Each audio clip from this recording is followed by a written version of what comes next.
인문학으로 직장인의 고민과 궁금증을 해결해 드립니다. 인문학이 여러분의 출근길을 가볍게 만들어 드립니다. 직장인을 위한 출근길 인문학. 제76화 상대를 내 생각대로 움직이고 싶을 때. 안녕하세요. 어쩌다 철학자 이호건입니다. 안녕하세요. 어설픈 자유인 장춘수입니다. 안녕하십니까. 인천작두 강동구입니다. 네, 반갑습니다. 예. 네. 오늘 날씨 덥고 이러니까 바로 본론으로. 아니 뭐 시원한 거 한 잔 먹자는 얘기를 안 하고 그렇죠. 내가 보기엔 그냥 배고파서 그런 것 같아요. 사실은 배가 좀 고파서 계속 빨리 끝나고 뭘 네. 먹자 이거지. 네, 그렇죠. 예. 오늘 주제는 약간 이상한 주제죠. 상대를 내 생각대로 움직이고 싶을 때입니다. 그러니까 상대를 이렇게 조정하는 거죠, 그렇죠? 염력이네 염력. 염력이라기보다 리모컨 같은, 그죠? 뭐 염력을 할 염력이죠. 수도 있고, 예, 그죠? 예, 예. 예.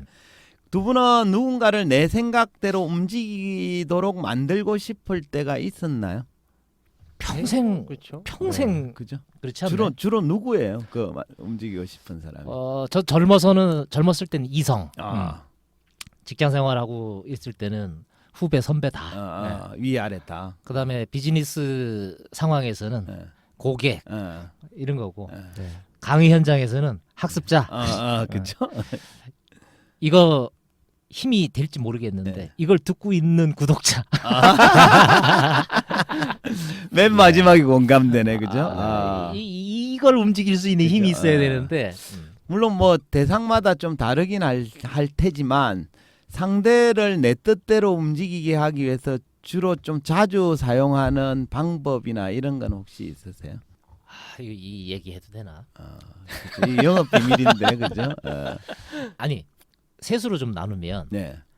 가장 기본이라고 음, 생각하는 건 단순 반복의 법칙, 단순 접촉의 법칙 이런 거 있잖아요. 그렇죠. 예. 단순 접촉. 자꾸 이렇게 좀 접촉 눈에 띄는 거, 뭐 음. 이런 거.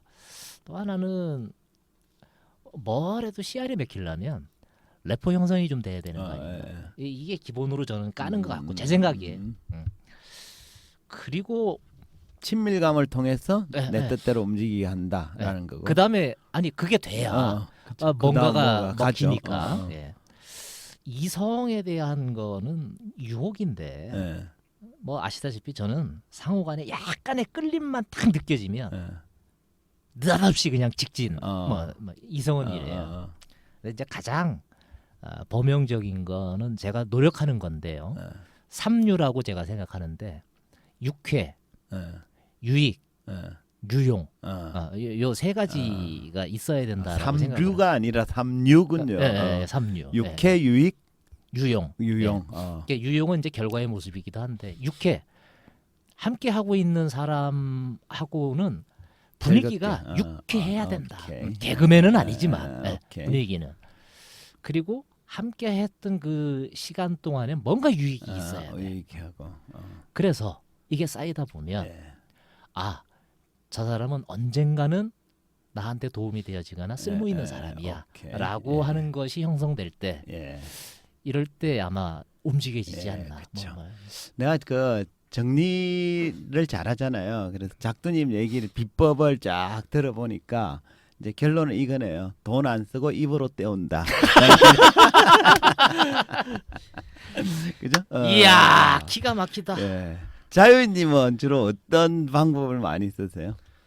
뭐 흔히 이제 사람을 움직일 때 쓰는 건 우리 뭐 당근과 채찍 이런 예, 얘기 많이 그쵸. 하잖아요. 예. 근데 저는 당근도 쓰기도 하고 채찍도 많이 쓰는데 대상이 누구냐에 따라 좀 다른 것 그쵸. 같아요. 예, 예를 들면 아이들한테는 주로 채찍을 많이 채찍을 쓰다가 들고. 살짝 당근 주고 와이프한테는 와이프한테는 뭐 이것저것 써본 게 별로 없어서 잘 모르겠고 뭐 후배들한테는 와이프는 주로 움직여봤자 움직여지지가 않는다고 네. 생각. 포기한 상태 같고 그죠? 그렇죠. 후배들한테 항성이야 항성. 후배들한테는 주로 당근을 많이 당근을 쓰는 많이 편인 것 쓰고. 같아요. 그러네요, 그죠? 그죠? 그 당근 같은 걸 많이 쓰면 부작용 없던가요? 뭐 글쎄요, 전 크게 잘 못 느꼈는데 그냥 약간 이제 그런 게 왜 상대한테 채무감 같은 걸 약간 주는 거잖아요. 그렇죠. 채무감은 이제 직접적인 효과고 네. 기대하는 효과고 내 얘기는 호구 잡힌 적이 없냐는 얘기죠. 딱히. 그런 단점이 있는 것 같은데 그 채무감을 안겨주는 효과도 분명히 존재하는 것 같아요. 근데 이게 시간이 조금 지나면 당연시되어지는 그렇죠. 뭐 네, 그런 현상도 것도 있습니다. 무시할 수가. 어쨌든 우리가 이제 살면서 다 만나는 상대가 내 마음처럼 움직이길 바라잖아요, 그죠? 그래서 뭐 굳이 조정하려고 이러지는 않지만 상대를 내 생각대로 움직이고 싶을 때가 많은데 이렇게 할 때 어떻게 하는 게 좋을지 뭐 이 얘기를 좀 해보도록 하겠습니다. 그래서 이제 오늘은 상대를 내 생각대로 움직이고 싶을 때라는 주제인데요. 이처럼 누군가를 자기 생각대로 움직이게 만드는 행위를 영어로는 모티베이션, 우리나라 말로는 동기부여라고 부르죠, 그죠? 그래서 오늘 주제는 동기부여와 관련된 내용입니다. 어찌 보면 처세술일 수도 있겠네요. 그렇죠. 처세술일 수도 있고 용인술에 가깝죠. 용인술에 좀 더 그죠? 가깝고. 예. 예. 그래서 동기부여란 사람을 자극하여 의도한 목표를 향하게 하는 걸 말합니다. 그래서 동기부여를 잘하면 여러모로 좋은 면이 있습니다. 가령 부모가 자녀를 동기부여를 잘하면 자녀가 어떻게 행동하는지 아십니까? 일단 뭐 게임하는 시간을 줄이고 그죠? 책상에 앉아서 그죠? 그죠? 공부를 책도 좀 보고 그죠? 그렇게 이런 하겠죠. 척을 할 예, 가능성이 많죠. 부모가 자녀의 동기를 잘 북돋아주면 알아서 열심히 공부를 하게 됩니다. 아내가 남편의 동기를 잘 북돋아주면 평소에 술을 좋아하던 남편도 갑자기 술을 줄이고 열심히 돈을 벌어올 수도 있습니다. 그러니까요. 그죠? 우리 그런 거 많이 당했잖아요. 그죠? 근데 물론 돈 요새 안 버는 이유가 있었구나. 그죠? 물론 그 반대 역도 성립합니다. 네. 남편이 아내의 동기를 잘 북돋아주면 남편이 원하는 행동을 더 많이 하게 되죠. 그러니까 한마디로 동기부여란 움직이기 싫어하는 사람을 좀 움직이게 만드는 힘이라고 말할 수 있습니다. 여기서 질문을 하나 드릴게요. 사람은 주로 언제 움직일까? 다시 말해 사람을 움직이게 하는 힘은 어떤 것들이 있을까? 뭘 줄 때, 뭘 가했을 때 사람이 제일 잘 움직이던가요? 머니? 그죠. 뭐니 해도 머니죠. 머니. 그죠? 맞습니다. 괴테는 사람을 움직이게 하는 힘에는 크게 두 가지가 있다고 얘기했습니다. 그는 이렇게 주장합니다. 인간을 움직이게 하는 두 개의 지렛대가 있다. 그것은 바로 공포와 이익이다. 그러니까 말씀하셨던 것처럼 머니는 공포와 이익 중에 이익에 속하는 수단이죠. 그래서 대다수 사람들은 돈을 주면 하기 싫은 일도 기꺼이 하는 경우가 많습니다. 보통 샐러리맨들이 아침에 눈을 뜨면 이런 생각 많이 하죠. 이불 속에서. 오늘은 회사 가지 말고 쉬고 싶다라고 생각을 합니다. 하지만 그건 생각만으로 그치고 억지로 일어나서 일터로 나갑니다. 왜냐하면 월급 봉투가 그 사람을 움직이게 만들었기 때문입니다. 그렇지 않습니까? 그죠? 네. 이게 이익인지는 잘 모르겠는데 오히려 공포에 가깝지 않나요? 그죠? 물론 뭐 반대 요인으로는 찍혀서 잘리면 어떡하나 뭐 네. 이런 걸 수도 둘 다 있죠. 해당이 되네요. 그죠? 네. 예. 근데 이제 우리가 되게 안타깝다 뭐 슬프다 이렇게 생각할 수도 있지만 사실 직장 다니고 싶어도 오라는 곳이 없어서 못 가는 사람도 요즘 많으니까 좀 뭐 그렇게 안타깝게 생각할 필요는 없을 것 같아요. 아무튼 돈이 사람을 움직이게 만드는 동인 중에 하나인 것만은 틀림이 없는 것 같습니다. 근데 이제 괴테는 그 이익보다는 공포를 먼저 말했어요. 그러니까 괴테에 따르면 사람을 움직이게 만드는 첫 번째 요인, 방법은 공포를 주는 거예요. 사람은 공포를 느끼면 행동이 빨라집니다. 가령 강도가 총으로 위협하면, 그죠? 총이나 칼로 위협을 하면 장롱 속에 숨겨놓은 금반지를 기꺼이 꺼내줍니다. 그죠? 또 성적이 떨어지면 혼을 내겠다라는 부모의 말에 자녀를 책상에 앉게 만들기도 하잖아요. 그죠? 이처럼 사람들은 무언가의 공포를 느끼면 그 상황을 회피하기 위해서 행동을 하게 됩니다. 이 원리를 요즘 기업들이 잘 사용하는 것 같아요. 그 공포 마케팅이란 말 들어보셨죠? 그죠? 그렇죠. 근데 이건 뭐 공포 마케팅 하는 현장이 많긴 하지만 그럴 수밖에 없는 현장이 의사가 환자를 대할 때 네. 가장 전형적으로 나오는 게 그렇죠. 이거 아니에요? 네, 맞습니다. 그 공포 마케팅은 사람들의 공포심을 자극해서 물건을 구매하도록 만드는 전략이죠. 가령 흡연으로 인해 고통받는 사람을 쫙 보여주면서 당신도 담배를 끊지 않으면 저렇게 된다라고 겁을 주면 겁을 주는 그런 검연 광고가 대표적인 공포 마케팅의 일환이죠. 그죠? 이거는 안 팔겠다고 마케팅을 하는 거니까 그죠? 디마케팅 같은 그쵸? 느낌인 거죠. 네. 디마케팅이죠. 근데 이제 좀 그 보험회사에서도 많이 쓰잖아요. 네, 보험회사에서는 불의의 사고가 생겼을 때 남겨진 가족은 불쌍해서 어떡하느냐 이러면서 네. 은근히 공포심을 부추깁니다. 또 요즘 금융회사에서는 이런 거 많이 하잖아요. 100세 시대라고 운운하면서 길어진 노후를 지금부터 대비하지 않으면 큰일 납니다. 이러면서 불안감을 자극을 하죠. 뭐 이것 말고도 사례를 들자면 끝이 없을 정도인데요. 기업들이 공포 마케팅을 자주 사용한다는 사실은 사람들이 그만큼 공포에 민감하게 반응한다라는 증거이기도 합니다. 그러니까 인간의 공포심을 자극하는 것은 기업만 할 수 있는 것도 또 아닙니다. 개인들도 사적으로도 공포 마케팅을 활용하기도 하죠. 가령 요즘 들어서 이제 애인이 애정 표현을 잘 안 해줘요. 근데 어떻게 하면 그 상대방이 애정 표현을 잘 할 수 있게 만들 수 있을까요? 모르겠습니다. 아니 갱년기가 오셨나? 근데 뭐 이것저것 써봤자 안 통하더라. 뭐 이러면서 그런 거죠. 아, 네. 이건 그죠? 작두님이 잘하는 전문가한테 거잖아. 의견을 듣는 그죠? 걸로. 네. 애인이 과거와 달리 애정 표현을 잘 안 해줘요. 그럼 어떻게 하면 됩니까? 괴테가 참 훌륭한 얘기했어요. 그쵸. 둘 중에 하나지. 예. 예. 핸드백을 다 주거나 무릎 꿇고 그것도 무릎이 나만 하진 않겠다. 무릎이 다 깨졌어 지금. 예. 그래서 항상 무릎에 보호대가 차져 있어. 아. 그죠? 그래서 이제 애정 표현 안 하면 헤어지겠다 이렇게 얘기하는 건 하수지. 예.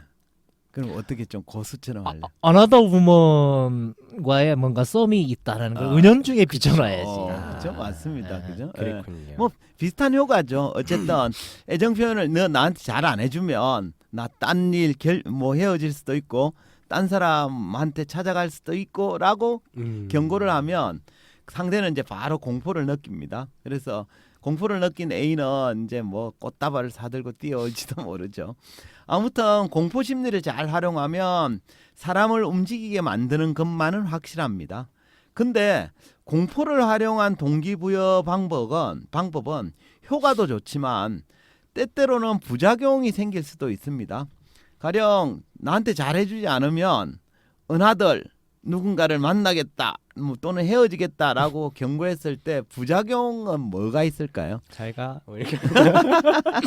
그러니까 그런 반대 급부가 있잖아요. 네. 그래서 이건 다이렉트로 직접적인 언어 구사가 아니라 은근하게 나한테 뭐가 있음을 보여주는 그렇죠. 이걸 통해서 느끼게 해줘야지. 역시 고수는 좀 더 다르긴 하네요. 그죠?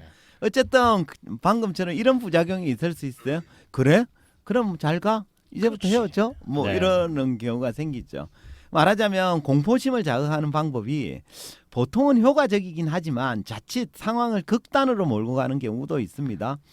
애인한테 결별할 수도 있다라고 말하면 효과는커녕 그 자리에서 바로 갈라서는 경우도 있거든요.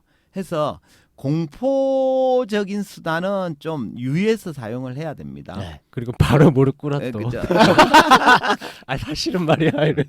아니 우리 네고시에이션 협상에서 네. 이런 걸 파트너라고 그러잖아요. 예, 네. 그죠? 파트너가 있음을 은근히 이렇게 보여줘야지. 그죠? 예. 맞습니다. 그래서 그런 이유 때문인지 괴테도 사람을 움직이게 만드는 수단으로 한 가지를 더 권유했죠. 두 번째 방법이 이익입니다. 앞서도 말했지만 사람은 이익이 있으면 그 앞에 고분고분해지죠. 가령 뭐 직장인들 두둑한 성과급을 주면 야근을 밥 먹듯이 하기도 합니다. 이익이 된다면 고통도 참아내고 비굴함도 감수를 하죠. 아무튼 괴테가 말한 공포와 이익은 효과적인 동기 수단들 중에 이제 그 하나인데요. 서양에 괴테가 있다면 동양에는 괴테에 필적할 만한 사람이 한비자라는 사상가가 있습니다. 한비자는 이렇게 주장합니다. 한번 들어보세요. 현명한 군주가 신하를 제어하기 위하여 의존할 것은 두 개의 권병뿐이다. 두 개의 권병이란 형과 덕이다. 갑자기 동양으로 와서 한자가 많이 나오니까 좀 어렵죠, 그죠? 그래요. 그죠? 이게 뭐 형 이런 것들은 뭔가 이렇게 벌을 주는 것 같은 그쵸. 느낌이 있는데 덕은 좀 애매한. 그죠? 뭐지 예. 덕이? 그러니까 한비자는 군주가 신하를 동기부여 잘하기 위해서는 두 가지 권병을 잘 써야 된다는 거예요. 근데 그 한비자가 말하는 권병이란 권력의 수단을 의미합니다. 그러니까 임금이 신하를 움직이게 만드는 수단인데 동기부여 수단이라고 말할 수도 있겠죠. 그러니까 한비자는 군주는 형과 덕이라는 두 가지 수단을 잘 활용해야 한다라고 주장했는데요. 형이란 말한 대로 처벌하고 죽이는 걸 말합니다. 괴테식으로 얘기하면 공포를 주는 수단이죠. 덕은 칭찬을 해주고 상을 내리는 일을 말합니다. 그러니까 이익을 제공하는 수단이죠. 그러니까 한비자도 괴테와 비슷한 주장을 한 거예요. 형과 덕이 각각 공포와 이익에 해당되는 거죠. 그렇다면 형과 덕, 공포와 이익 중에는 어느 게 좀 더 효과적일까요? 어떻게 보십니까? 글쎄요. 아무래도 뭔가 이익적으로 하는 게 좀 더 인간적이기도 하고. 앞서 좋은 것 공포는 같아요. 부작용도 네. 있고 그죠? 이익은 뭐 좀 그런 것 같죠. 근데 사실 이익을 사용하는 거에도 부작용이 있습니다. 뭔가 하면 이익을 자주 사용하면 한계 효용 체감의 법칙이 작용하기 시작하거든요. 그러니까 이익을 얻는 쪽에서는 처음에 적은 이익만으로도 움직이다가 자꾸 받다 보면 익숙해져서 나중에는 웬만한 이익으로도 움직이지 않는 경우도 생깁니다. 그 직장에서 그렇잖아요. 성과급 해마다 받다가 나중에 받으면 별로 감동이 덜 하잖아요. 그죠? 애인한테 그렇잖아요. 애인한테 선물을 하는데 맨 처음에는 5만 원짜리 선물만 해도 엄청 상대가 감동하는데 계속 횟수가 많아지면 10만 원짜리를 해도 별 감흥이 없는 경우가 생기죠. 이런 걸 이제 우리가 전문 용어로는 버릇을 더럽게 들였다 이렇게 표현을 하는데요. 그래서 이익을 제공한 것만이 꼭 좋은 방법이라고 말하기도 어렵다 이런 말씀을 드리고 싶네요. 그죠? 네. 뭐 얘기하다 보니까 둘 다 별로이다 뭐 이런 것 같은데 뭐 어쩌란 얘기인가요? 그죠? 예. 네. 그 괴테가 말한 공포와 이익, 또 한비자가 말한 형과 덕은 동기부여를 하기 위한 수단입니다만 그 한 가지를 고집하기보다는 좀 상황에 따라 적절하게 섞어 사용하는 게 좋습니다. 아마 작두님은 그런 걸 굉장히 잘 하시는 것 같아요. 또 하나 이제 고려해야 될 점은 동기부여를 제대로 하기 위해서는 앞서 얘기한 어떤 수단들을 사용할까 보다는 어떤 차원에서 그것들을 사용할까를 고민을 해야 됩니다.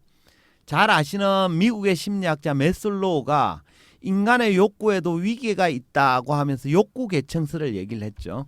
그는 인간의 욕구를 5단계로 구분을 했는데 그 이른바 그 욕구 계층설 5단계가 수준이 있다는 거예요. 그래서 제일 낮은 단계부터 얘기를 해보면 제일 낮은 1단계가 생리적 욕구입니다. 먹고 자고 싸고 이런 거죠. 2단계는 안전의 욕구예요.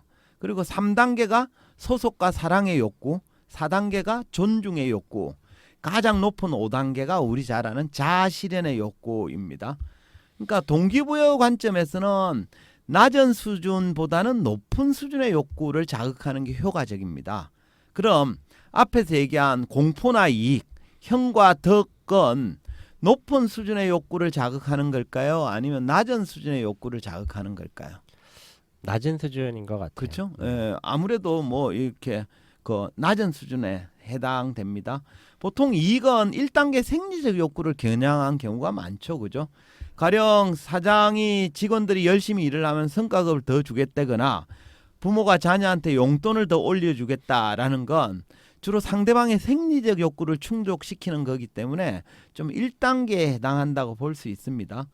공포는 주로 2단계의 안전의 욕구와 관련이 있습니다. 규칙을 어기면 벌을 주겠다든지 뭐 그죠? 아니면 우리 회사에서 내보내겠다든지 뭐 이런 거죠. 그래서 상대방의 안전을 위협하는 겁니다. 해서 공포와 이익, 형과 벌이라는 수단만으로는 동기부여가 그다지 바람직하지 않다라고 볼 수 있습니다. 해서 보다 높은 수준의 욕구를 좀 충족시키는 게 더 좋다 이렇게 말씀드리겠습니다. 좀 더 구체적으로 그러면 높은 수준의 욕구를 좀 충족시킬 수 있을 만한 그런 동기부여 방법에는 어떤 게 있을까요? 그죠? 아까 우리 3, 4, 5단계가 이거잖아요. 사랑의 욕구, 그죠? 존중의 욕구, 자아 실현의 욕구가 각각 3, 4, 5단계잖아요. 그래서 상대방한테 좀 사랑을 표현한다거나 인정과 격려의 표현 등을 자주 해 주는 게 좋습니다. 얘기 듣다 보니까 지금 작두님이 자주 사용하는 게 그거네요, 바로. 그죠? 그렇게 되면 상대는 공포와 이익 때문에 어쩔 수 없이 움직이는 게 아니라 좀 자기 내면에서 우러나오는 자발적 힘에 의해서 움직이게 됩니다. 그래서 부작용도 적고 효과는 훨씬 좋죠. 그죠? 그래서 오늘 제가 동기부여에 대해서 논의했는데 상대방을 동기부여 시키기 위해서는 개태가 말한 공포와 이익을 활용하는 것도 좋겠지만 좀 보다 높은 수준의 욕구들, 뭐 사랑과 존중, 자아 실현의 욕구를 어떻게 잘 활용할 수 있을지를 좀 고민해 보는 게 더욱 좋지 않을까 이런 말씀을 드리고 싶습니다. 예, 참 공감이 많이 가는 이야기들이고요. 아직도 우리 각 조직의 현실을 이렇게 되돌아보면 네. 기존에 많은 그 리더나 관리자급에 있는 사람들이 1, 2단계의 동기부여에 거의 아직도 많이 좀 초점을 두고 많이 있는 두고 게 있죠. 현실인 예, 것 예. 같고 또 요즘에 젊은 친구들은 그 이상의 욕구에 대한 갈망이 또 크고 그렇죠. 예. 요즘 뭐 밀레니얼 세대니 그죠? 뭐 Z 세대니 이런 사람들은 그런 돈이나 이런 것보다는 그죠? 자기가 가치 있는 삶, 뭐 자아 실현 이런 거에 성취감 이런 거에 더 그 요구 사항이 많죠. 네. 예. 엇박자가 그래서 그렇죠. 많이 나는 현상을 보게 돼요. 그건 이제 역으로 얘기하면 요즘 리더들이 부하 직원들이 어떤 부분에서 동기가 강한지를 잘 모르고 있는 거죠. 그죠? 예. 옛날에 먹고 살기 힘들 때는 먹고 살게 해주면 동기부여가 됐었는데 지금 먹고 사는 문제보다는 또 다른 거에 관심이 더 많다 보니까 그런 것 같습니다. 예. 그죠? 그 이면에 또 이런 것도 있어요. 동기부여는 지가 동기부여되는 방법을 다른 그죠. 사람도 그럴 동기부여된다라고 거라고 생각해. 생각하는 거. 예, 지 입장으로만 예, 생각하는 지 거죠. 입장으로만. 맞습니다. 예. 그렇죠. 어쨌든 우리가 좀 동기부여라는 차원에서 보면 좀 고수와 하수가 나눠지는 것 같아요. 그렇죠. 그래서 딱 정해지죠. 하수들이 조금 이렇게 낮은 레벨에서 또 물질적으로 이렇게 돈이나 이런 걸로 해결하려고 하는 것 같은데 고수일수록 예. 돈은 안 드는데 굉장히 효과적인 방법을 예. 잘 쓰는 것 같아요. 그렇죠. 그래서 이게 뭐 하루 아침에 되는 것 같지는 않고 우리 작두님도 그죠? 오랜 시간 동안에 내공이 쌓여서 자연스럽게 되시는 것 같은데 어쨌든 뭔가 좀 고수가 되기 위해서 많은 훈련과 연습이 필요한 게 아닌가라는 생각을 합니다. 그렇죠. 근데 먹고 사는 문제에 대한 게 1차적으로 해결이 안 된 상태에서 이게 참 어려워요. 네, 그렇죠. 그래서 그 메슬로의 욕구 개청설이 욕구의 위계가 정말 맞느냐 이런 거에 대해서는 좀 그 비판이 있기도 합니다. 어쨌든 동기부여 수단이나 방법이 정답이 있는 건 아니죠, 그죠? 상대가 어떤 부분에 반응한지를 좀 잘 이해하고 좀 다양하게 고민해 볼 필요는 있겠다 이런 말씀을 드리겠습니다. 정리하죠, 뭐. 한 줄 평 마무리할까요? 예. 다니엘 핑크라고 하는 사람이 네. 예전에 그 테디에서 네. 했었던 강연이 있었어요. 그 사람의 요지는 이거예요. If, then 이거지. 만약 네가 이거 한다 그러면 이거 이거 할게. 주겠다라고 하는 이 보상 방법이 전혀 효과가 없다는 건 아닌데 예.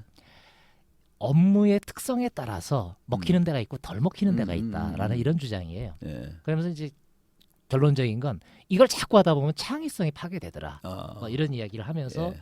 자기 주장을 몇 가지의 사례로 이야기하는데 가장 공감되는 건 동기부여에 있어서 내재적 동기부여를 되게 강조하면서 자기 주도성에 대한 거가 이루어지는 환경이 제일 중요하다. 이 얘기에 저는 참 공감이 되게 많이 가요. 그죠. 어쨌든 자발성을 높일 수 있는 동기부여 수단을 사용해라 이런 것 같으네요. 그래서 그죠? 직장인 버전에 리더분들께 어렵지만 한 번만 살펴봤으면 좋겠는 게 자기 주도성의 환경을 조성해주라. 자기 주도성의 환경을 조성해줘라. 좋습니다.